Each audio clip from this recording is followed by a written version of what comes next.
Baik, selamat malam teman-teman semuanya.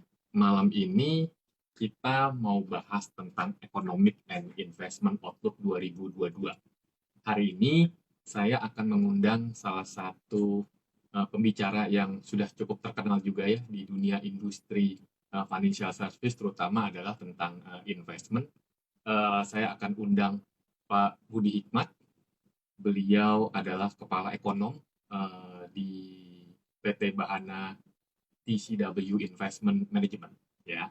Sambil menunggu nanti kita sapa dulu teman-teman yang sudah mulai join siapa. Oke, Mas Eko, selamat malam Mas Eko. Thank you sudah join. Pak Budi juga sudah join. Sebentar Pak Budi, saya accept dulu. Terima kasih.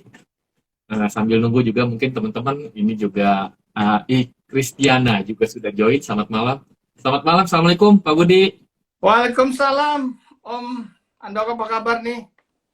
Baik sekali, alhamdulillah. Wah, akhirnya dalam waktu beberapa hari ya, kita pernah ketemu secara Iya. tidak sengaja, kemudian kita bisa kolaborasi akhirnya deh. Istilahnya itu memang benar, tidak ada yang namanya kebetulan kecuali kebenaran, gitu. Ya, betul. Alin juga kayaknya udah. Ngomong-ngomong, suara saya kedengaran nggak Pak Budi? Oh jelas, loud and clear. Jelas ya? Oke, Jelas. Ya. baik. Suara saya Sebentar, juga. saya sambil Ya. setting juga ininya nih, suaranya ya. Ya, Baik. ini terekam Wah, ini ya. udah mulai beberapa teman-teman yang join ya. Saya sapa dulu. Di sini ada siapa aja? Lutfi, Claire 442 sudah join juga. Kemudian tadi saya lihat ada Pink join juga. Thank you. Selamat malam. Kemudian ada mungkin Muhammad 2210 nih ya. Christina Yuliasih juga. Kemudian ada Prince Ramadan. Thank you. Selamat malam sudah join. Jason, Jonathan, Arif, kemudian John. Oke, baik. Ya. Nanti teman-teman yang sudah join juga, saya akan sapa lagi untuk berikutnya ya. Pak Budi, aktivitasnya apa nih sekarang, hari ini? Oh ya, jadi saya memang lebih banyak untuk sharing session ya, kendati tugas direksi saya udah selesai di Bahana TCW. Saya Baik. dipertahankan sebagai staff senior dan Ya. karena ini ada sebangsa calling gitu ya buat ini cukup banyaklah pengalaman saya melintasi krisis ini dan sebetulnya saya mengkhawatirkan Indonesia ini terjebak di krisis yang lebih besar ketimbang krisis 98 gitu. Nah ini Oke. tuir sebelum tajir, jadi senang sekali bisa. Itu jargonnya Pak Budi tuh, tuin sebelum tajir jadinya ya. Ya, jadi 19 tahun yang lalu ada pengalaman spiritual, ya. Ya. Jadi krisis itu akan selalu datang silih berganti dan Ya. solusinya adalah tantangan masa depan itu ternyata kita bisa solve dengan inspirasi masa yang lalu jauh banget ya. Sampai ke story of Yosef ya, saya sendiri dalam kapasitas sebagai dosen FUI, Prasmo, chief economist gitu ya, pernah dapat sejumlah kredensial ya. Saya melihat inspirasinya itu luar biasa ya. Selain nama anak saya Yusuf, jadinya sekarang mulai kuliah di Belanda gitu. Saya kayaknya ada beberapa turunan dari pemikiran Nabi Yusuf itu yang ada baiknya kita sharing, semoga masyarakat itu terbuka bagaimana caranya menyiapkan masa depan. Hakikatnya sebetulnya memiliki cadangan gitu. Ya, dan cadangan itu bagaimana cara investasi benar, apakah yang kondisi sekarang nih kebanyakan kayaknya kita mensosialisasikan investasi itu misalnya selalu menyamakan diri dengan trading gitu ya. Sebetulnya ada cara yang lain. Jadi nanti saya mau sharing pengalaman kalau kita membuka diri, belajar, melihat yang lebih luas, kelihatannya banyak sekali inspirasi ya. Bahkan kayak kasus sekarang aja, kita mungkin melihat Turki itu Indonesia, mirip Indonesia sebelum 98 ya. Kemungkinan akan gantian krisis gitu. Begitu Om. Ya. Oke, baik. Teman-teman, saya mau bacain dulu ya CV-nya Pak Budi. Mungkin ada beberapa teman-teman yang belum kenal. Tadi saya sebenarnya sudah sempat bacakan, tapi baru beberapa orang ya. Pak Budi Hikmat ini beliau adalah kepala ekonom di PT Bahana ECW Investment Management. Beliau juga pernah meraih gelar sarjana dari UI, kemudian memperoleh S2-nya juga dari National University of Singapore, Master of Science untuk Economic. Kemudian beliau juga pernah meraih atau menerima penghargaan Indonesia Best Domestic Macroeconomist dari Asia Money pada tahun 2003, dan Pak Budi juga sekarang masih aktif menjadi dosen tetap dan peneliti senior di Lembaga Penelitian Ekonomi dan Sosial Fakultas Ekonomi Indonesia. Oh, Universitas kalau Indonesia. itu keliru tuh. Kalau yang keliru Oh, yang apa yang benar? ya, jadi sebetulnya saya sudah tidak di FEW lagi sejak Pak Budi 97. suaranya bisa dikecilin, digedein lagi nggak? Volume Oh, suaranya. sebentar. Kalau teman-teman apa bisa dengar suara Pak Budi? Selain suara saya. Suara saya terdengar nggak ya? Atau saya harus pakai mic tambahan atau gimana? Coba kalau bisa memungkinkan, Pak. Oke, sebentar ya. Oke. Mudah-mudahan ini cukup apa dari WiFi ini, tapi saya sih loud and clear dengan suara Mas Oh Andoko iya, ya. suara saya dengarnya agak kecil. Padahal Oke, saya ya. sudah pakai volume yang cukup besar, yang sudah maksimal. Bagaimana? Ini lebih baik. Coba lagi Pak Budi. Ini suaranya malah nggak kedengeran nih. Oh gitu ya? Tes, Saya bisa sebentar. dengar suara Pak Budi. Bisa dengar suara saya Pak Budi? Oh sekarang nggak bisa dengar. Kayaknya memang mendingan nggak usah pakai itu deh. Nggak apa-apa. Saya nggak bisa dengar suaranya. Oh, Mas Oke, Andoko ini yang bisa saya dengar sekarang. nggak saya dengar nih. Sebentar ya Oh Mas, gitu. saya ganti aja dulu. Oke, Nggak oke, pakai. baik, baik. Kalau Nggak ini usah pakai kedengeran? ini deh. Dia kedengeran, Oh ya, iya, kedengeran. saya nggak bisa. Oh, kedengeran ya. Oke. Baik, Saya sih dulu periset dengan Ibu Sri Mulyani, dulu atasan saya di LPM.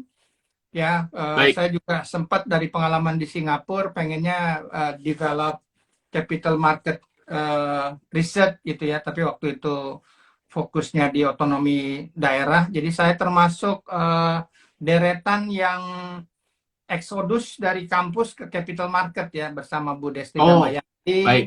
Hmm, Mas Anton Hermanto, dan cukup banyak ada namanya Kahli Roter dan lain-lain gitu. Yang ya. jelas sebetulnya saya ingin sharing pengalaman melalui krisis dan bagaimana bisa cuan gitu. Oh, baik. Oke, kalau gitu. Thank you, thank you. Pak Budi juga kan sebagai founder dari komunitas Nabi Yusuf ya. Jadi ya, Oh iya, betul. boleh cerita sedikit nggak tentang komunitas Nabi Yusuf, Pak Budi? Jadi pada dasarnya saya practice what I preach dulu. Jadi saya dalami dulu. Jadi story of Yosef itu ya banyak sekali ternyata variasinya, dan kalau dibandingkan dengan misalnya buku dari Automatic Millionaire David Bach ya, itu menarik, banyak kesesuaian ya. Kemudian juga saya lihat nih ada juga materi buat doktor, tadinya overlapping generation model, nanti teman-teman bisa tanya ya.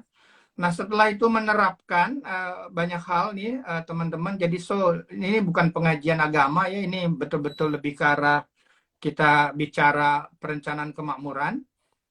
Kemudian saya sering bicara, ngajak sejumlah generasi milenial lah ya.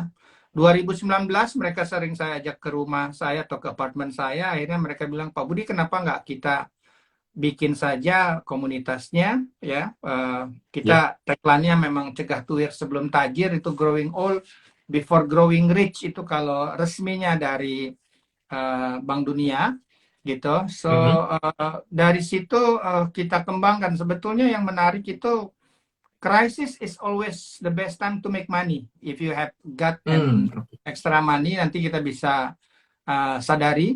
Saya juga suka baca bukunya Ray Dalio ya, The Ya, Principle misalnya ya, gitu. Radical Truths and Radical Transparencies ini penting sekali dalam kita berinvestasi, nggak baperan gitu ya. Jadi bagaimana sih Saya juga mengembangkan acuan untuk cuan, itu judul buku saya waktu saya ngajar di Prasetya Mulia gitu. Jadi Mantap. supaya Acuan gimana sih untuk cuan ya. Jadi ya.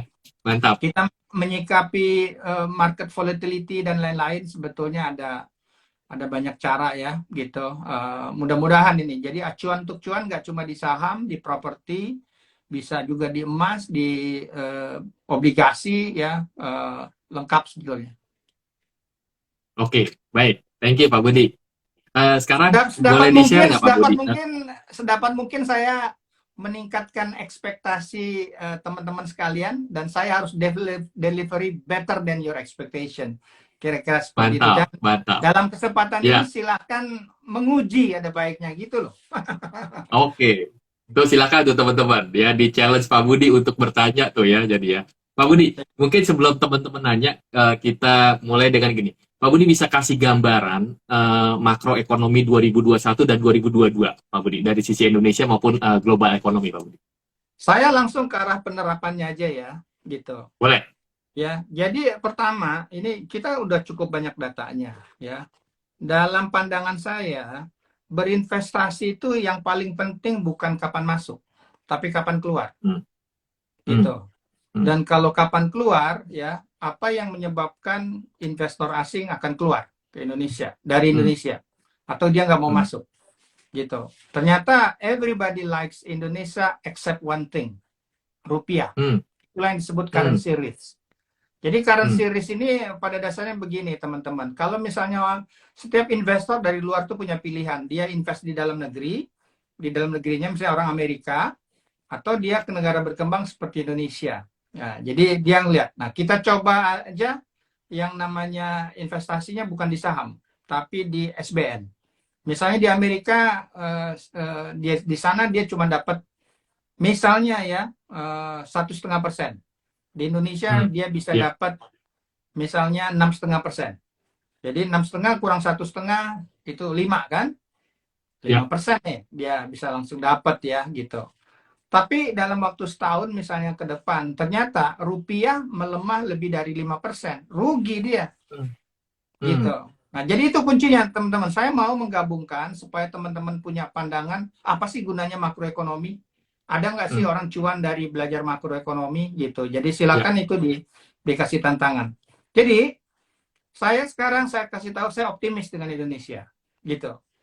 Jadi misalnya ya banyak orang yang nggak tahu bahwa kinerja pasar modal Indonesia sejak 2012 itu kalah dengan negara maju. Seperti negara maju siapa? Indeksnya di Amerika itu S&P 500, SPX itu 500 perusahaan top di Amerika. Kita kalah gitu. Nah, kenapa kita kalah? Ya, karena salah satu faktornya adalah sejak 2012 itu risiko rupiah melemah itu gede banget. Nah, kenapa gede banget? Ekonomi Indonesia salah urus. Bagaimana ekonomi Indonesia salah urus ya? Ya pada dasarnya saat itu bagaimana caranya import kita jauh lebih gede dari ekspor. Ingat teman-teman sekalian, tolong Anda kasih komen kalau Anda ngerti. Import itu butuh falas. Ekspor menghasilkan falas. Kalau import lebih gede dari falas, tidak ada hak rupiah buat menguat. Kira-kira kayak gitu. Kalau rupiah melemah, ya berarti orang kabur. Gitu. Nah, sekarang ini lagi dibenahi. Gitu. Saya bisa balik ke dulu kenapa? Kita dulu sempat booming komoditi, ya. Tapi kita tidak melestarikannya dengan memperkuat industri. Nah, sekarang kan mulai nih. Misalnya Pak Jokowi nggak boleh jual hanya biji mineral apa namanya yang inilah ibaratnya raw material ya. Harus diproses. Indonesia harus menjadi pusat baterai dunia misalnya. Nilai tambahnya lebih tinggi. Itu sebabnya kita melihat ya misalnya komoditas seperti ekspor mineral ya besi mineral itu udah ranking 2 sekarang. Dan mata uang kita kenapa relatif stabil ya karena kita punya neraca berjalan itu kondisinya membaik. Jadi saya mau kasih clue kalau ditanya tadi ya saya gunakan payung atasnya dulu supaya teman-teman nggak keluar dari sini ya. Kenapa? Dan forecast kami dari tahun lalu tuh tepat. rupiah itu akan relatif stabil atau menguat. Kenapa? Karena ngurus ekonominya benar. Gitu ya. Saya tuh ini ya, saya tuh kan teman saya ini ada 3 nih mentor saya. Mas Faisal Basri itu policy watcher, Bu Sri Mulyani policy makers, Budi Hikmat policy reader, baca kebijakan ya, dari situ bagaimana caranya cuan gitu ya. Jadi dengan kombinasi sekarang nih, ditambah lagi kan sentimen negatif terhadap COVID dan lain-lain, pemerintah udah address bagus gitu. So, jadi kalau mau ditanya bagaimana caranya, ya pertama cenderung bagus itu karena global dynamics ini kayaknya bakal terjadi perang 30 tahun ke depan dalam waktu 30 tahun ini ya. Gitu, karena ada namanya multipolar, yang namanya hot peace gitu. Nah, kalau dulu zaman Amerika sama Rusia itu Cold War. Sekarang hot peace dengan Tiongkok misalnya ya. Ada perlombaan dan lain-lain. Sejarah menunjukkan itu biasanya ada perang gitu. Kalau perang sekarang ini kelihatannya butuh metal, butuh mineral gitu. Nah, Indonesia itu punya gitu ya. Indonesia bisa memanfaatkan dengan benar dan lain-lain. Saya lihat di sini ada opportunity ya. Kita bisa lihat gitu. Memang kemarin ada COVID, kita harus menangani COVID dan lain-lain. Jadi satu kata kunci lagi. Tadi saya menyampaikan saat terbaik investasi itu adalah satu, kapan keluar. Nah, kapan keluar itu cari resikonya, dan kapan sudah cuannya. Ingat ya, investasi itu menanam keberuntungan. Kalau ada buahnya jangan dibiarkan busuk. Kita segera petik, ganti, mungkin bisa beli pohon yang lain. Jadi saya banyak sekali hal yang mungkin saya jawab secara filosofis ya. Nah, ada yang kelihatannya kok belum gitu bagus, tapi jadi bagus bagi investasi. Yaitu, kapan kita keluar kalau ekonomi Indonesia, bahasa Minangnya ya, Mas Andoko ya, itu overheat, terlalu rancak. Nah, terlalu rancak itu biasanya ketika ekonomi dipacu lewat kredit. Kalau pertumbuhan kreditnya kencang. Jadi teman-teman bersabar, saya mau jelaskan mengapa kondisi sekarang beda ketika 2013 ya, dikenal sebagai the Fed saat itu juga melakukan tapering off ya. Indonesia bersama 4 negara lain, the Fragile Five gitu. Karena saat itu rupiah itu beresiko sekali melemah ya, ekonomi terlalu kencang. Ciri-ciri ekonomi terlalu kencang itu dipompanya kekencangan lewat kredit. Pertumbuhan kredit saat itu tuh 23%. Kalau daya beli tinggi, barang nggak ada di domestik, dipenuhi oleh import, import meningkat, berarti rupiah melemah. Nah, sensitif sekali dengan kalau ada events, the Fed mau ngurangi stimulus kayak Fed tapering. Sehingga 2013 rupiah anjlok 26%, indeks SBN kita turun 13%, saham kita yang walaupun setengah persen itu tetap aja melemah. Kali ini beda gitu. Nah, dari tahun lalu saya sampaikan bahwa global dynamic yang perlu kita lihat teman-teman ya, ini kelihatannya mining is the next booming. Ya, karena itulah, dan cara pemerintah ngelolanya itu benar. Di luar ekonomi kencang dengan stimulus, ada inflasi, maka aset saham itu lebih fleksibel mengatasi inflasi karena kita bisa menunggangi penyebab inflasi dengan berinvestasi di komoditas gitu. Saham-saham komoditas. Sementara kan kalau di SBN ya ada inflasi, kemungkinan bank sentral naikin bunga, itu ada yang namanya risiko capital loss gitu. So, balik to your question ya.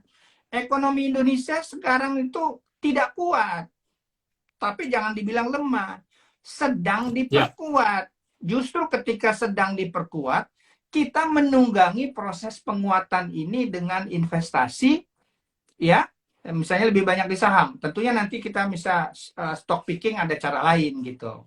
Kapan kita keluar? Kalau kita menduga investor asing akan keluar. Nah, saya mau sampaikan ya. Kan tadi saya bilang belajar dari Ray Dalio itu ada namanya radical truths and radical transparencies, teman-teman. Kita ini bangsa yang kurang duit. gitu loh. Ya, beda sama Vietnam, beda sama Thailand, Singapura dan lain-lain. Cara ngelihatnya begini, Om Andoko. Ya. Dana pihak ketiga kita di bank, ya, dibagi ekonomi kita GDP, itu cuma 40%. Hmm. Cuma 40%. Kalau di Vietnam mungkin udah 160%, di Wow. Singapura 140%. Di sana pasti suku bunga jauh lebih rendah karena duit kebanyakan. Ekonominya bisa Oke. bergerak. Nah, Hmm. mengapa Vietnam bisa kayak gitu? Karena dia produktif. Oke. Indonesia kurang produktif. Jadi kalau tadi tanyakan kenapa Pak Budi mengembangkan komunitas Nabi Yusuf, saran Nabi Yusuf pertama itu mendorong productivity. Saya bukan ustadz, tapi kalau Hmm. bacaan ini ya teman-teman, saya nyaranin Anda apapun agama Anda silakan kaji dan uji. Ya bagi yang Muslim ngaji, kaji, uji. Ya saran Nabi Yusuf itu ada 3. Kalau ini kita kerjakan, saya ilmal yakin bangsa ini maju dan investasi kita di saham lebih cuan. Boleh saya sebutin? Silakan, silakan Pak Budi. Ada 3. Nabi Yusuf itu tidak cuma pria tanpa tahan godaan yang bisa menerjemahkan mimpi raja melihat sapi kurus memakan sapi gemuk sebagai pergiliran masa malang, masa gemilang. Saya dosen di FUI, ya. Anda bisa belajar Keynesian Analytic dan lain-lain. Saran Nabi Yusuf itu ada 3. Nah, Nabi Yusuf tuh nasihatin kepada raja. Mimpi raja itu mungkin visi, tapi dia nggak tahu bagaimana cara mencapainya. 3 ya, teman-teman ya. Nah, kita kasih barang bagus punya lah ya. Lu dengar semua ya. Oke, Oke, mantap. pertama saran Nabi Yusuf. Qala tajra'una sab'a sininan da'aban. Nabi Yusuf berkata, hendaklah kalian bercocok tanam selama 7 tahun secara berkelanjutan. Cocok tanam 7 tahun berkelanjutan. 7 itu nanti adalah angka yang panjang sebetulnya, bukan cuma angka 7. Semua agama ada angka 7 ya. Kalau di Hindu namanya Sapta Timira gitu. Nah, yang namanya ini berarti tekanannya produktivitas. Ini adalah teknologi pertanian, produktivitas gitu. Kita aja Ya. beras sekarang import gitu. Ya.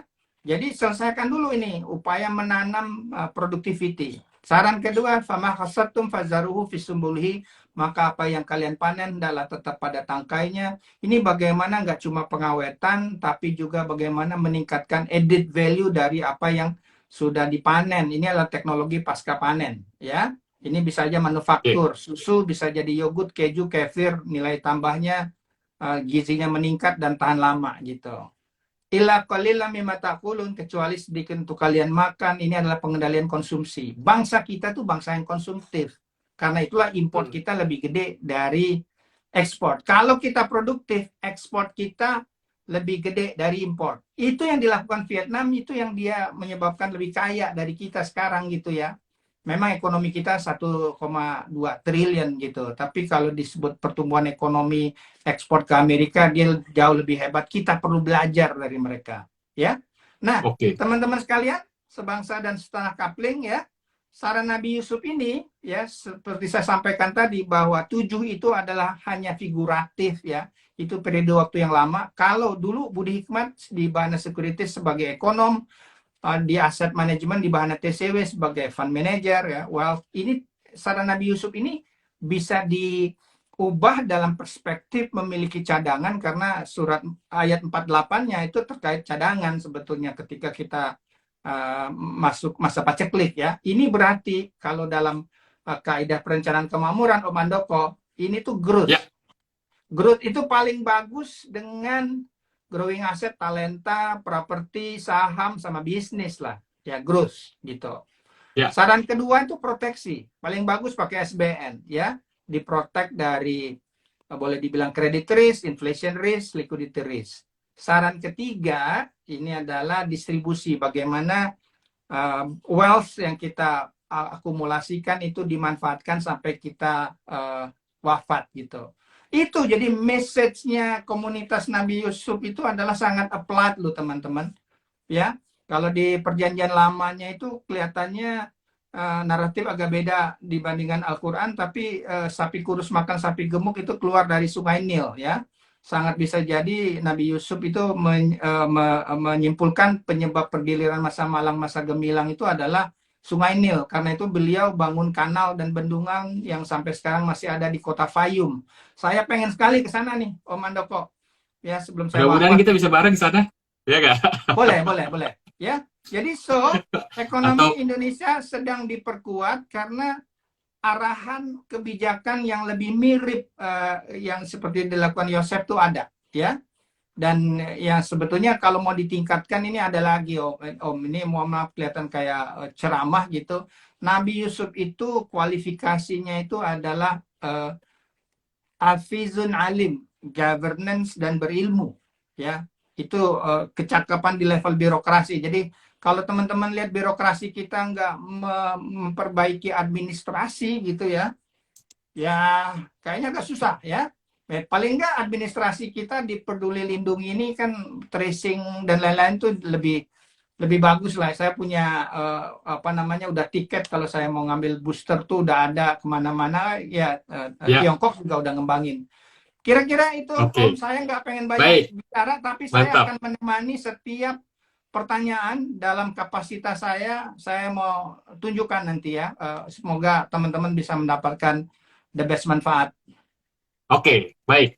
Tadi Pak Budi bilang bahwa apa tuh saham terutama dibanding SBN, ternyata SBN itu lebih baik dalam kurang lebih mungkin 10 tahun terakhir gitu ya Pak Budi ya jadinya ya. Nah, Ya, pertanyaannya adalah di tahun lalu, di tahun 2021 itu kan indeks harga saham gabungan itu bisa memberikan return 10,08 kurang lebih ya, 10%-an lah betul, ya jadi ya. betul. Di mana saya cermati gitu ya di tahun 2021 ternyata disupport oleh sektor teknologi Pak Budi, yaitu bisa sampai 380,14% sektor teknologi. Kemudian yang kedua transportasi dan logistik itu bisa 71,04%, energi 45,05%.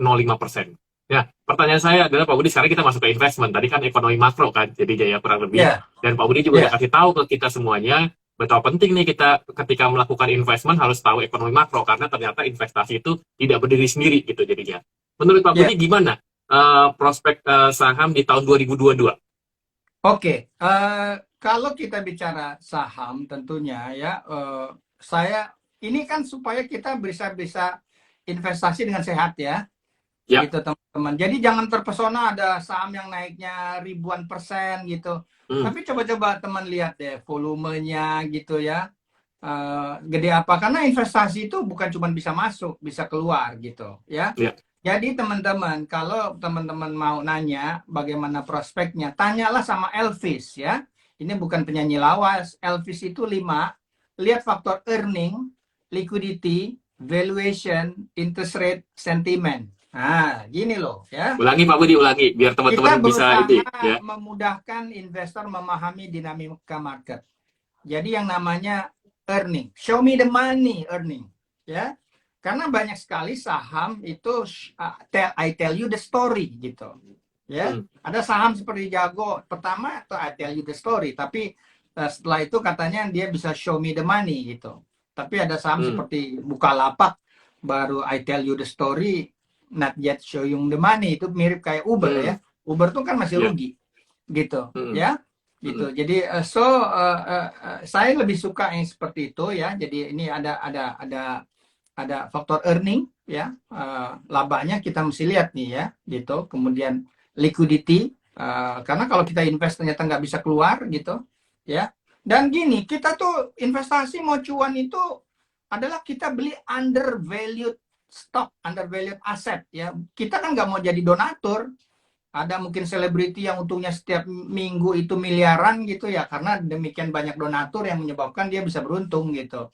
Saya sih oke. agama saya agak beda sama yang bersangkutan, dan sedapat mungkin saya cuma mengingatkan aja ini mau cuan ya atau mau jadi donatur gitu. Dan Oke. ya kalau saya sih teman-teman, sebetulnya strategi saya selama ini karena juga kita mengelola dana cukup besar ya, bahanakan mungkin untuk aset under management untuk reksadana itu nomor 2 kan. Saya Ya. biasanya berusaha menebak kapan investor asing yang duitnya jauh lebih banyak tuh akan datang.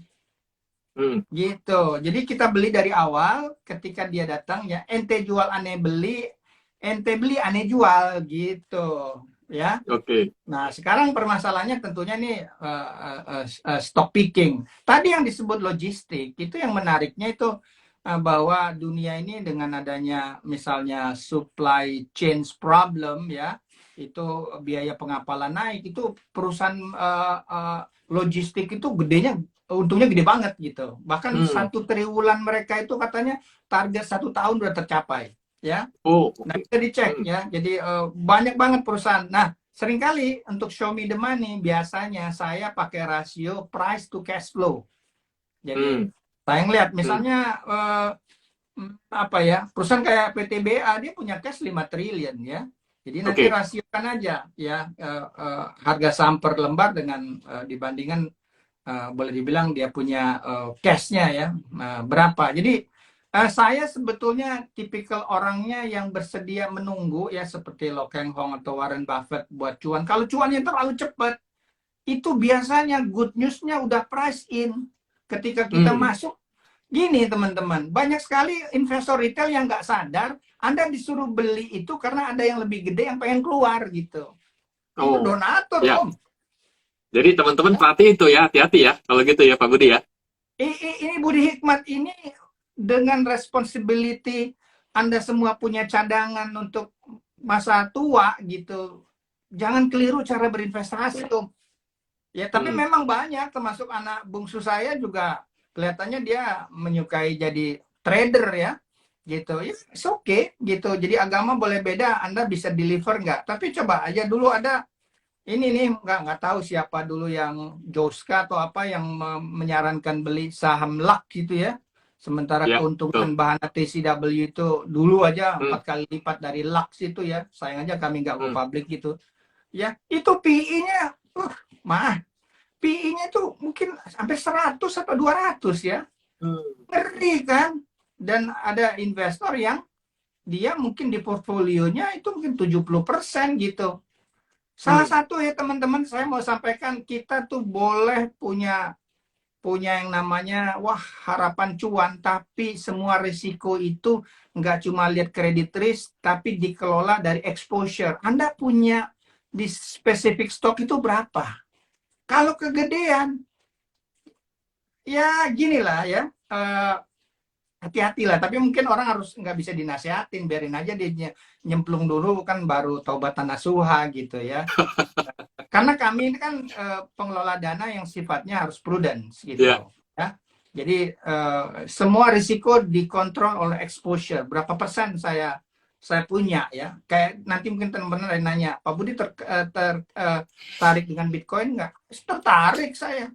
Bener loh. Tertarik banget saya. Tapi nanti setelah SPP buat anak saya cukup, dana pensiun saya cukup, baru mungkin ya 2-3% aset saya dalam bentuk kripto aset. Kita bisa bicarakan lain kali oke, gitu. nanti ya. Ya. Nanti Pak Budi Jadi ya. tadi Mungkin tadi next next sorry, ini saya ya. kayaknya banyak banget nih semangatnya ya. Menurut saya kita memasuki periode volatility sekarang, karena ya memang di Hmm, Amerika itu inflasinya gede, jadi nunggu central bank dan lain-lain. Tapi market itu biasanya bergerak mendahului sektor real dan seringkali eksesif. Jadi ada baiknya kita gunakan acuan untuk cuan. Nanti bisa saya jelaskan ini teman-teman, sebetulnya ada opportunity buat masuk nggak? Kira-kira seperti itu loh. Silakan, saya oke. nunggu aja pertanyaan. Tapi Baik, Om baik. Joko, silakan Anda cut ya kalau saya agak kepanjangan. Ini Ya, ya, terlalu ya. semangat Oke, baik. kelihatannya ya. Pak Budi, kita sapa dulu teman-teman yang baru join ya. Muasti, kemudian teman-teman yang lain siapa Ini lagi ada nih? sejumlah yang Saya saya lihat kenal nih ada kayaknya. Olwan Sembiring. Selamat malam, thank you sudah join.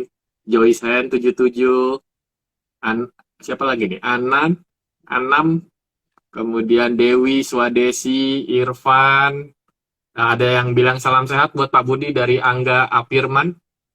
Oh ya, Kemudian ada Joe, Joyce Hen juga tadi sudah. Angga, Muhalik, Ui, dan yang lainnya. Thank you ya teman-teman sudah join di acara Economic and Investment Outlook 2022. Oke. Saya akan masuk ke satu pertanyaan dari teman-teman nih. Pertanyaan yang ya, pertama dari Hasan Hanas. Hanas ya. 2011 ya. Banjir impor apakah karena faktor banyaknya FTA, Pak? Oh lain itu. Pertanyaannya. Oh ya bisa itu. Tapi harus dicek dulu. Biasanya memang FDA itu bisa jadi penyebab meningkatnya impor. Tapi orang akan bertanya, Pak, ini good FDI apa dulu import? Pak? Mungkin bisa dijelaskan, mungkin ada beberapa teman-teman yang belum FDI paham itu adalah apa foreign FDI. direct investment. Jadi kayak orang bikin pabrik dan lain-lain ya. Nanti saya harus cek dulu datanya. Tapi ini Iya. yang disebut sebagai good import. Good import Hmm. tuh import yang memang kita nggak bisa produksi dan ini meningkatkan kapasitas produktif kita, gitu. Oke. Ini pernah terjadi ya, gitu. Jadi bukan good good import itu ya. By the way, import itu juga termasuk dalam kategorinya itu orang travel keluar misalnya ya. Itu kan butuh falas. Jadi saya Ya. bicara tuh supply falas yang berasal dari ekspor barang dan jasa ya, dan demand untuk falas berasal dari import. Misalnya import buat konsumtif misalnya. Kenapa produksi dalam negeri nggak ada gitu ya? Jadi ini nanti kita bisa bicarakan, tapi biasanya untuk kemudahannya saya dan tim ya, saya juga lihat tadi ada tim saya di sini juga masuk ya. Biasanya kami ngelihat quality atau profile dari international trade. Pertama itu adalah struktur trade kita kayak apa? Lebih banyak yang industri nggak, manufaktur nggak? Yang added Ya. value-nya lebih tinggi. Kita kan jangan sampai tanah dan air yang kita jual tanah dan air gitu ya, hanya Hmm. bahan baku aja ya. Kemudian apakah trade kita itu ke arah yang lebih diversifikasi dan ke arah negara yang kuat misalnya ya. Jadi itu quality of the trade ya, jangan sampai kita jual barang itu sesuatu yang kalau harganya turun ya kita nggak bisa ngapa-ngapain gitu. Tapi gimana kita jual barang yang kalau harganya naik gitu orang tetap beli. Itu yang hebatnya Taiwan gitu ya, karena dia ekspornya lebih banyak information technology ya. Katanya harga iPhone 14 ini akan naik karena TSMC menaikkan harga dia punya chips gitu ya, gitu. Hmm. Ya ini juga ada yang nanya stock picking, siap lah kita jawab ya. Ini ada nih siapa namanya ya, boleh aja kita kasih barang bagus punya lah ya pokoknya ya. Framework yang mau saya sharing ya gitu. Oke. Baik, thank you Pak. Pertanyaan berikutnya adalah, sebentar. Pertanyaan berikut, oh sorry, bentar ya. Dari TPRI Hartanto, bagus diversifikasi atau fokus dalam melakukan investasi berdasarkan pengalaman Pak Budi? Silakan Pak. Oke, menurut saya lebih tepat itu diversifikasi tapi yang komprehensif ya, sesuai dengan tantangannya. Saya memiliki exposure ke falas karena saya mau bayar dana kuliah anak saya ya, gitu. Dan teman-teman, ini ya, mau radical truth and transparency, bursa saham kita tuh bukan bursa yang paling bagus, bukan. Hmm. Ayo bangun, bukan, gitu. Jadi kalau teman-teman tahu ini ada pandemi, ada new economy, apa yang disebut new economy? Misalnya ada green economy, ya. Kita misalnya sekarang information technology, Telkom itu baru boleh dibilang fokusnya di backbone. Information technology yang services ya, information services itu adalah ya seperti ini nih, Zoom ya, seperti Netflix ya, banyak banget jadi ada added value dari situ ya. Kemudian kita nih Hmm. ke depan ya, kayaknya ini bukan pandemi terakhir loh ya. Kita punya nggak yang Hmm. namanya healthcare? Healthcare itu di bursa kita itu kurang dari 3%. Sementara di Hmm. Amerika itu hampir 13%. Kita itu terlalu didominasi oleh finansial, bank. 28%. Kebanyakan. Padahal bank ini kan, bank itu ringkih terhadap risiko disruptif. Ada e-commerce, ada fintech gitu. Makanya bank-bank besar itu kinerjanya nggak gitu bagus. Tapi sekarang bank-bank besar berusaha ngelawan sekarang. Jadi ada pertarungan dulu.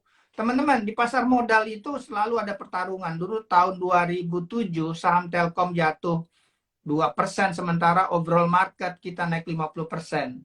Ya, jadi saham Telkom itu underperform lah 52%. Kenapa? Dulu Telkom terlalu banyak pemainnya. Kan dulu ada Smart, Hmm. ada Friend, ada Sampurna. Wah, banyak banget gitu. Ya, betul. Akhirnya konsolidasi. Semen juga konsolidasi. Indofood kena mie sedap. Unilever kena Wardah. Kali ini menurut saya kena bank. Jadi kenapa saya sampaikan? Loh, kita bisa investasi keluar loh. Gitu loh. Ya, jadi misalnya bisa lewat reksadana karena OJK tuh memperbolehkan reksadana syariah bisa 100% investasi di luar negeri. Gitu. Ya, jadi itu bisa bisa dipertimbangkan. Jadi lakukanlah diversifikasi antar aset. Jadi antar aset itu pertama boleh dibilang yang kita ini talenta ya. Jadi finansial, non finansial. Dalam finansial itu ada yang misalnya obligasi, ada saham. Kalau obligasi saya pernah diversifikasi karena waktu anak saya pengen katakanlah saya rencanakan keluar negeri, saya beli obligasi yang jatuh temponya itu cocok dengan urutan pembayaran kuliah dia misalnya, ya. Itu jadi Oke. saya Hmm. amankan pokok. Kan Sufi bilang utamakan mencegah mudarat ketimbang memetik manfaat gitu ya. Jadi saya matching duration aja karena juga saya udah Hmm. cukup lama investasi di saham. Istri saya nanam punya kebun di Palembang. Kami selain nanam karet, nanam gaharu. Harga karet turun, gaharu mulai tumbuh gitu. Jadi it's Hmm. about natural diversifikasi, tapi juga jangan terlalu banyak diversifikasi. Kita fokus boleh, hebat kita fokus gitu ya, tapi pasti ada bagian volatility. Nah, kalau Anda mau hebat sebetulnya ya, diversifikasi itu ada aturannya ya. Jadi kalau misalnya ada return, ada volatility, carilah komponen yang bisa menyeimbangkan antara return dan volatility. Inilah namanya risk adjusted return istilahnya. X bar dibagi standar deviasi kalau secara statistik. Saya tetap menyarankan lakukan diversifikasi.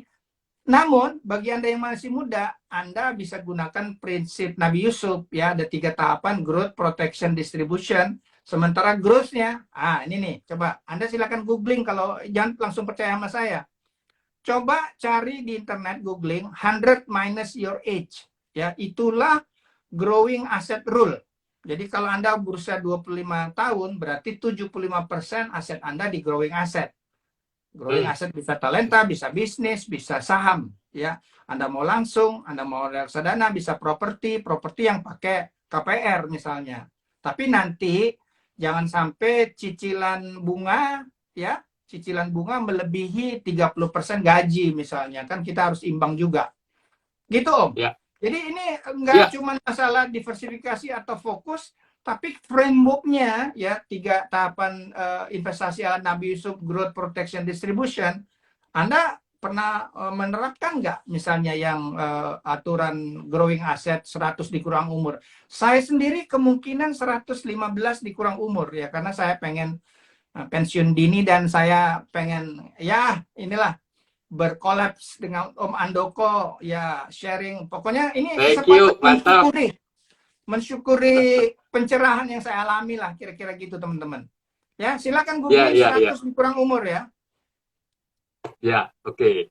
Baik, jadi teman-teman, sebenarnya Pak Budi itu juga bicara tentang wealth management, tentang ngomongin financial planning ya, teman-teman ya. Karena di financial planning itu ada beberapa area yang perlu kita pahami ya. Yang pertama cash flow management. Ya, tadi Pak Budi udah singgung juga cash flow management. Yang kedua, jangan lupa peranannya insurance planning. Di situ adalah perannya salah satunya juga protect ya jadinya ya. Kemudian yang ketiga itu adalah perannya investment. Investment planning itu adalah bagaimana kita mengakumulasi aset kita. Kemudian yang keempat adalah peranannya retirement planning. Tadi Pak Budi juga ngomong kan kalau mau investment untuk ke pensiun 100 dikurang usia Anda tuh nanti jadinya ya. Kemudian di satu lagi di asset planning. Ya, asset planning biasanya untuk tadi Pak Budi ngomong tadi kan ada distribution ya, itu juga mesti dipikirin juga ya, bagaimana kita mendistribusikan kepada generasi berikutnya dari keturunan kita. Kemudian satu lagi, jangan lupa personal tax planning ya teman-teman. Jadi ini penting juga buat teman-teman memahami bahwa investment musuh utamanya dua. Yang pertama adalah invasi, yang kedua adalah tax salah satunya ya. Oke, Pak Budi, ada pertanyaan lagi sebentar ya tadi dari Hartonolik. Pak Budi dia bilang gini, untuk view Big Bang, bagaimana Pak dengan isu tapering dari Hartonolik? Silakan Pak. Tapering itu tidak terlalu banyak masalah bagi Indonesia ya, relatif dibandingin 2013 ya. Ingat teman-teman, yang bahayanya itu kalau rupiah beresiko melemah gitu. Dulu kita mah rupiah wajib melemah gitu ya, karena kita terlalu besar ya defisitnya. Sekarang defisit kita itu masih kecil karena ekonomi lemah gitu. Dan di dunia Hmm. ini lagi kebanyakan liquidity, karena setelah pandemi ini yang bedakan krisis dulu sama sekarang. Sekarang itu semua negara menciptakan duit, liquidity banyak, suku bunga dolar rendah. Anda coba Anda lihat suku bunga dolar di mana, di bank mungkin hanya cuma 0,25 gitu. Ya, Ya. betul. Jadi yang bagaimana gini teman-teman, ya saya ingin banget ya teman-teman menguji yang saya sampaikan tadi. Ya, risiko rupiah melemah gara-gara tapering itu kecil karena dosa kita itu nggak segede dulu gitu ya. Dulu mah defisit namanya neraca berjalan kita ya, ekspor dikurang impor barang dan jasa itu mungkin 3,5% GDP, gede banget teman-teman. Pak Hmm. Mirza, bos saya dulu waktu dia jadi, sorry ya, ya kalau orang BI nanti, udahlah, udah selesai ya. Dia bilang, tugas saya dulu tuh mengawal pelemahan rupiah, karena rupiah nggak punya hak menguat saat itu. Dengan Hmm. defisit dan ekonomi yang dipompa. Saya udah menyampaikan ini udah cukup lama ya, dan teman-teman lihat rupiah kita relatif stabil gitu ya. Jadi itu tadi. Nah, cara ngelihat rupiah itu lebih gampang loh teman-teman ya. Memang kita butuhkan dana asing masuk. Unfortunately asing itu lagi keluar dari SBN. Nah ini juga nanti Oke. bisa bisa jadi pembicaraan. Tolong ingatkan saya ya, Om Andoko, ini aspek yang menarik buat dibahas ya. Ya. Oke. Kalau bikin teman-teman, saya ulang dulu deh. Bagaimana Budi Hikmat bikin strategi itu ada 3 komponen. Global macro dynamics, domestic fundamental, sama market positioning. Oke. Ulang, global macro dynamics, domestic fundamental, satu lagi adalah market positioning. Kita mesti tahu ini ya, supaya kita bisa paham gitu. Nah, global macro yang teman tadi tanyakan, tapering off, memang the Fed itu harus tapering. Kalau enggak, kelebihan duit itu biasanya akan menyebabkan bubble di tempat lain yang boleh dibilang bisa jadi masalah, seperti menjelang kenapa dulu ada subprime itu ya karena bunga dibiarkan rendah terlalu lama gitu ya. Dan mereka juga melihat ya di Amerika tuh bagaimana inflasinya udah 7, suku bunganya hanya 0,25 gitu ya. Hmm. Pastilah mereka tuh akan naikin bunga dan diduga 3 atau 4 kali. Nah, tinggal dampaknya terhadap Indonesia, apakah kita punya dosa nggak kayak 2013? Dulu mah banyak banget dosa kita, ya. Jadi kalau namanya Ya. tapering off itu teman-teman banyak mungkin yang belum banyak yang tahu, tapering off itu artinya berkurang penciptaan dolar, ya. Tapi apakah menyebabkan dolar pulang kampung nggak? Nah, dolar pulang kampung kalau kita usirin. Cara ngusirnya gimana? Currency risk rupiah kita gede, sekarang terbatas. Kenapa terbatas? Di dunia ini di struktur ekspor kita tuh ada 2 komoditi yang namanya income commodity seperti CPO, coal, karet, mineral atau misalnya nikel, ya.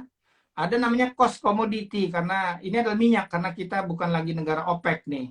Dari tahun Hmm. lalu, dari tahun 2020 ya, saya ngelihat bahwa income commodity naik lebih kencang dibanding cost commodity. Konsekuensinya apa teman-teman? Rupiah cenderung stabil atau menguat, dan saya betul.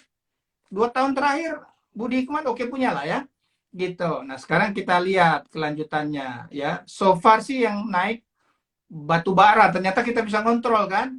Ya, Hmm. orang lain teriak-teriak ketika kita membatasi ekspor batu bara. Ya, jadi teman-teman kuncinya lihatlah adakah rupiah ya, sebagai uh, risiko. Ya, sejauh ini Hmm. saya belum lihat rupiah itu risiko. Kalau nanti dana asing masuk lagi ya rupiah akan lebih stabil ya. So far asing itu baru masuk di saham itu tahun lalu tuh hanya 2,5 billion ya. Dan teman-teman perlu kita ketahui ya, 7 tahun terakhir ya sebelum 2021 asing itu keluar dari saham kok. Hmm. Tadi kenapa diusirin gara-gara rupiah melemah? Hmm. Gitu loh, ya. Nah, tahun lalu asing itu banyak sekali keluar dari obligasi. Kenapa? Karena mereka mengantisipasi the Fed naikin bunga. Jadi tapi menarik nih kalau asing keluar, ini nih market positioning, investor asing nggak banyak, kita masuk, nanti investor asing datang lagi kita jual. Ya mungkin easier said than done ya, tapi this is menurut saya salah satu pemikiran dalam membangun strategi. Hati-hati berinvestasi ketika market itu di satu saham asing itu kebanyakan. Karena kalau dia banyak, dia itu jual nggak pandang bulu dia. Kita aja yang telat, langsung terkapar gitu. Jadi, by the way, moral of the story, Om Andoko dan teman-teman, saya cuma mengingatkan, the best principle untuk investasi itu bukan nanya kapan masuk, tapi kapan keluar. Gitu, Om. Ya, jadi yang udah keluar dulu, yang udah dapat liquidity-nya kan, yang masih di dalam kan masih potensial profit ya, potensial return. Yang udah keluar boleh dibilang apalagi returnnya udah jauh dari inflasi sih dia beruntung gitu ya. Silakan nanya lebih spesifik, detail dan lain-lain. Saya ingin membekali teman-teman cara bikin strategi itu global macro dynamics ya. Kita harus menunggu the Fed itu kayak apa, T-bond kayak apa. Domestic fundamental, bagaimana pemerintah memperkuat mulai dari nilai tukar, mulai dari market SBN, karena 2 tahun terakhir kan gara-gara kita mau menanggulangi COVID ini kan pemerintah nerbitin surat utang memang kebanyakan gitu, sehingga investor asing juga enak. Untung ada Bank Indonesia kan mengambilnya gitu ya. Nah, kalau komoditinya meningkat, pemerintah udah ada tanda-tandanya kabar baik loh ya. Dari Desember lalu dia kan nggak lagi nerbitin surat utang gitu ya. Quote of the day, kapan keluar? Boleh nih, kapan keluar itulah acuan untuk cuan. Nanti kita bisa bahas. Ya, baik. Nah, Pak Budi kan tadi kita ngomongin udah lebih banyak ke financial service ya. Nah, gimana sekarang dengan investasi real, misalnya emas dan properti? Karena saya cermati Pak Budi ternyata di 11 sektor saham IDX di tahun 2021 justru yang paling kinerjanya paling kurang bagus ya, atau di antara 11 industri itu ternyata properti dan real estate itu minus 16,14% gitu Pak Budi. Apakah properti masih oke, dan apakah emas atau pegang dolar misalnya juga masih oke menurut Pak Budi? Silakan Pak Budi. Oke, pertama sejauh yang saya pahami dan saya terapkan, investasi itu terbaik itu contrarian, berbeda. Ya, tapi kita perlu baca juga sekarang. Sebetulnya beberapa tahun terakhir tuh kinerja emas, harga emas sebagai komoditi itu kurang bagus. Nah, pertanyaannya ketika emas itu kurang bagus, kita bertanya mengapa kurang bagus? Emas itu biasanya hedging terhadap 2, inflasi dan penguatan dolar. Oke. Dan emas pun year to date ini tahun lalu kan minus 5%, tahun ini ya kayaknya masih minus, mungkin sekitar 1% gitu. Jadi sebetulnya orang nggak gitu percaya adanya inflasi sekarang itu. Enggak. Jadi nanti kita bisa bahas, ini kayaknya agak jelimet juga. Tapi kalau properti, ya gambaran umumnya aja Pak Budi. Nah, kalau properti, which property? Tapi kalau ditanya emas, saya sebetulnya dengan prinsip contrarian tadi, saya lebih menyukai berinvestasi yang tadi, yang mungkin belum dilihat orang ya. Menurut saya juga kalau pengelolaan global, ekonomi global, politik global ini antara Amerika dan Tiongkok nggak bisa settle, ini kelihatannya gangguan supply chain ini akan terus mengarahkan kepada inflasi, gitu. Oh, ya. Jadi ya saran saya yang namanya emas bisa dipikirkan. Bagaimana aksesnya? Apakah beli emas langsung? Apakah beli perusahaan penghasil emas di Indonesia Antam misalnya, atau Anda beli ETF emas? Ya, saya terus terang pilih yang ketiga. Ya maksudnya bisa kita pakai investasi keluar gitu ya, sekaligus juga itu di dalam dolar. Tapi anyway, saya selalu teringat Robert Kiyosaki. Nanti kita bicara juga masalah properti. Aset hanya disebut aset kalau ngasilin cash flow. Tadi kita bicara properti, saham properti yang mana ya? Gitu. Saham properti yang ada sekarang misalnya dia belum lihat ya, misalnya turun dan lain-lain, boleh dibilang kita perlu lihat nih rule-nya bagi saya ya. Saatnya terbaik untuk properti ya itu ketika bank merasa lebih rileks buat nyalurin kredit. Properti itu belum begitu bangun, padahal ada dua yang lebih positif untuk properti. Pertama, daya beli meningkat gara-gara harga komoditi naik. Saya gedenya di Palembang, tahu kalau harga komoditi naik tuh organ tunggal. Ya, ini orang gimana memanfaatkan duit. Kedua, suku bunga rendah. Nah, bank itu sekarang udah baru mulai. Dan saya biasanya anecdotal evidence, saya tanya sama yang punya bisnis interior, punya bisnis jadi kontraktor, itu kelihatan mulai ada kehidupan. Anda akses ke properti, itu bagaimana? Beli saham properti atau punya propertinya? By the way, saya sendiri ya, fund manager atau apa, aset saya terbanyak bukan saham loh, properti. Gitu. Ya, karena ya saya ngelihat dunia ini kelebihan liquidity. Tapi nanti teknik yang ingin saya share ini ya, bagaimana menjadikan rumah seperti mesin ATM. Nah, itulah overlapping generation model. Ini kayaknya kita nggak satu sesi ini aja, Om Mandoko. Oh ya. Iya, siap. Lengkapan dari story of yourself itu banyak loh ya. Jadi ada namanya bagaimana kita bisa dapat cash flow dari rumah itu selain pendapatan sewa ya. Itu bisa kita bicarakan. Tentunya teman-teman bisa cek ke perusahaan sekuritas ya, bagaimana call para analis. Ini kita udah bisa masuk ya. Kayaknya saya kan top down approach. Top down approach-nya teman-teman, akhirnya rupiah itu apakah akan melemah eksesif atau enggak? Pemandangan saya, penerawangan saya terbatas.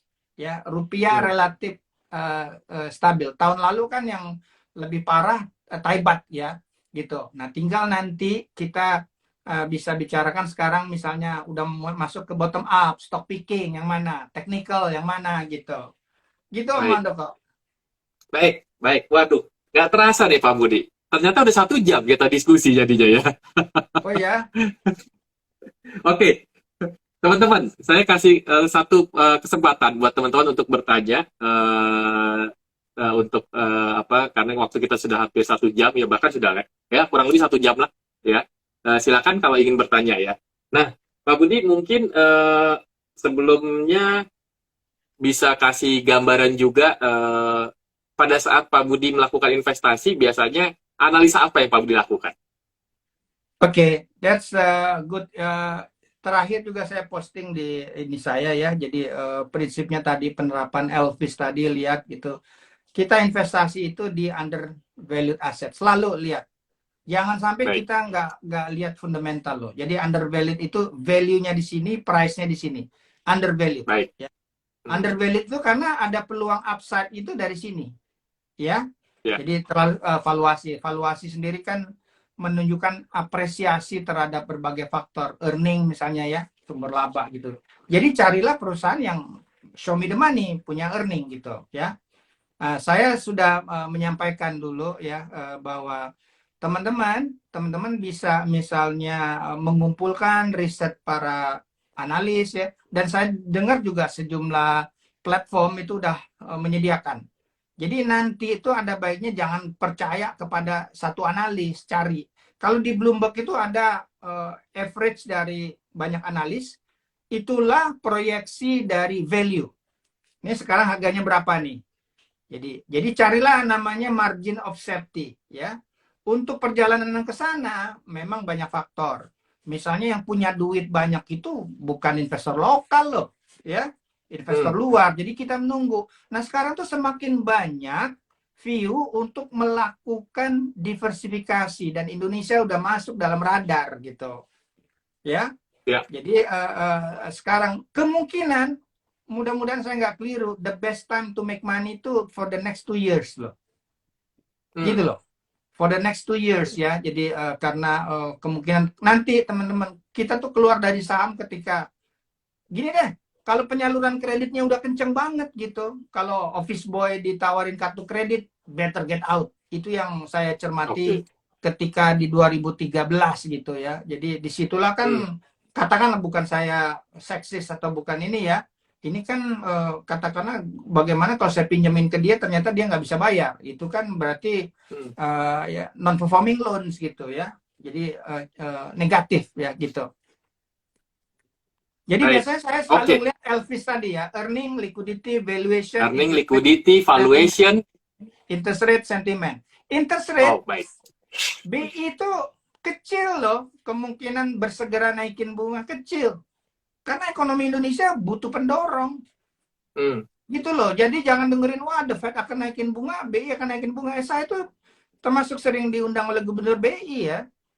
Cara dia menyampaikan, BI tetap mendukung pertumbuhan ya. Kalau Pak Gubernur manggil saya Pak Ustadz, itu tetap ada jamu manis, jamu pahit gitu. Jamu manisnya lebih banyak, stimulus lebih banyak. Baik, oke. Baik, teman-teman. Karena saya lihat tidak ada pertanyaan, tadi ada yang bilang, Mbak Inggit bilang, Pak, mungkin nanti kita diminta untuk diskusi ada berikutnya, kan? Katanya dibilangnya banyak sayur sama dagingnya mungkin ya jadinya ya, dari diskusi kita malam ini ya.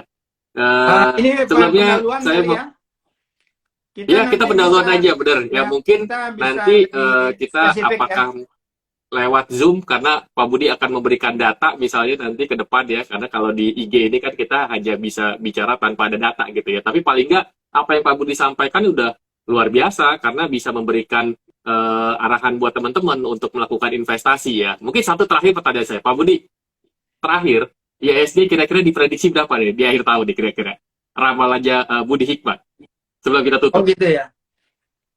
Kalau 7.000 mah gampang ya menurut saya ya. Gitu. 7.000 so far sih kita masih di 7.200, tapi stock picking is the key ya. Stock picking is the key. Jadi kuncinya adalah stock picking. Jadi ya boleh dibilang gini, hindari policy mistake lah yang dilakukan pemerintah. Jadi teman-teman bisa melihat bahwa kebijakan yang benar, yang pahit di awal itu tuh akan manis bagi saham loh. Ya teman-teman ya. Jadi kita prepare aja investor asing masuk ke kita, kita lihat valuasinya. Misalnya industri semen kita, semen Gersik yang turun itu kan orang menduga ini gara-gara BUMN risk misalnya ya, gitu. Tapi valuasinya dia dibandingkan relatif region misalnya murah gitu, ya. Jadi this is a good apa ya, yang harus sabar sih. Saya tuh khawatir teman-teman yang belajar berinvestasi di pasar modal itu pengen cepat banget kaya gitu, ya. Ini tuh dunia yang demikian banyak orang merhatiin gitu ya. Saran saya itu seringkali kita tuh bener karena less paniki aja. Itu komunitas Nabi Yusuf saya tahun 2020 tuh itu ya. Kebetulan saya juga udah punya cash ya ketika jatuh. Ingat ya 2008. 2008 bursa jatuh itu karena di sono ya di Amerika misalnya itu fund dia kan di-redeem, fund manager di-redeem. Sehingga dia harus jual underlying aset dong. Saat itu ekonomi Indonesia menjelang pemilu, ekonomi China masih bagus, harga komoditi bagus. Berarti ketika dia jual, this is at discount gitu. Betul kan?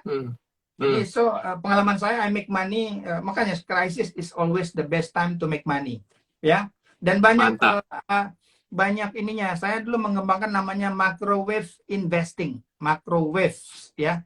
Jadi ada gelombang makro yang kita bisa lihat. Sebetulnya saya lihat sekarang teman-teman, itu ada indikator yang menunjukkan kepanikan nggak di Amerika.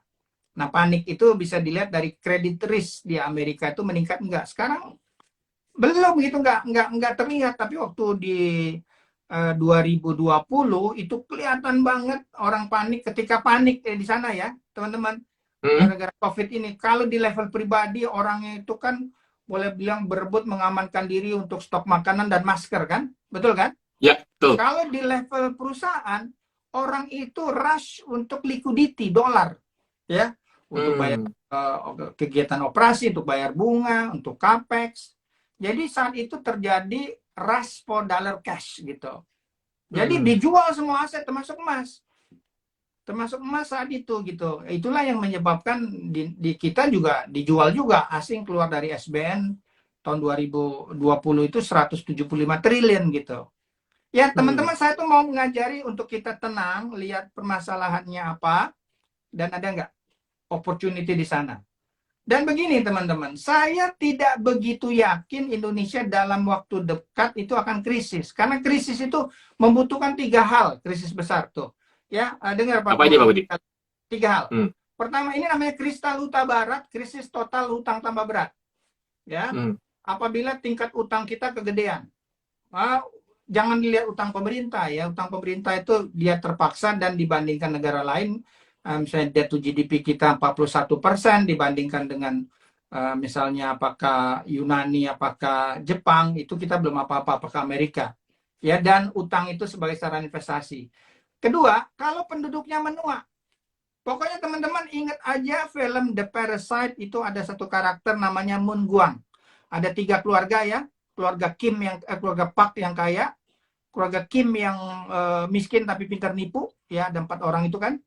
Keluarga Moon Gwang itu dia bilang we don't have money, nggak punya income. We don't have house, nggak punya aset. Only debt. Dan mereka tua gitu.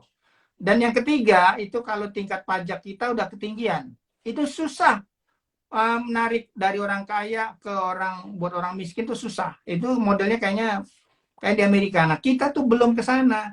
Tapi yang berat di kita itu kalau kita tidak menggunakan kesempatan mempersiapkan cadangan. Nanti banyak nih yang mau kita bicarakan. Teman-teman, 24 tahun yang lalu saya sudah mengharamkan menabung di rumah. Bukan saya anti bank loh. Gitu. Karena orang taunya berhubungan dengan bank tuh cuma 2. Naruh uang sebagai deposit, minjam uang sebagai kredit. Orang tuh belum dikenalkan cara ketiga, Om Andoko. Jadi investor banknya. Jadi investor banknya lebih cuan. Gitu ya, mudah-mudahan nanti kita bisa terserah deh ya, saya udah makan malam nih ya. Baik, sholat maghrib udah ya gitu, so ya betul, baik, more than happy. Terima kasih Pak Budi atas insight-nya. Tadi Ricky Doji juga bilang keren nih Pak Budi, thanks insight-nya Pak, dibilang. Mudah-mudahan teman-teman kita akan bikin lagi sesi-sesi berikutnya dengan analisa yang lebih tajam lagi dari Pak Budi Hikmat sebagai salah satu mantan ekonom dari Bahana TCW Investment Management. Thank you Pak Budi atas insight-nya. Kita ketemu di kesempatan lagi nanti. Terus teman-teman juga terima kasih atas waktunya yang masih terus mengikuti kami sampai sesi akhir acara. Sampai ketemu di lain kesempatan. Saya tutup dengan wassalamualaikum warahmatullahi wabarakatuh. Terima kasih. Waalaikumsalam. Teman-teman.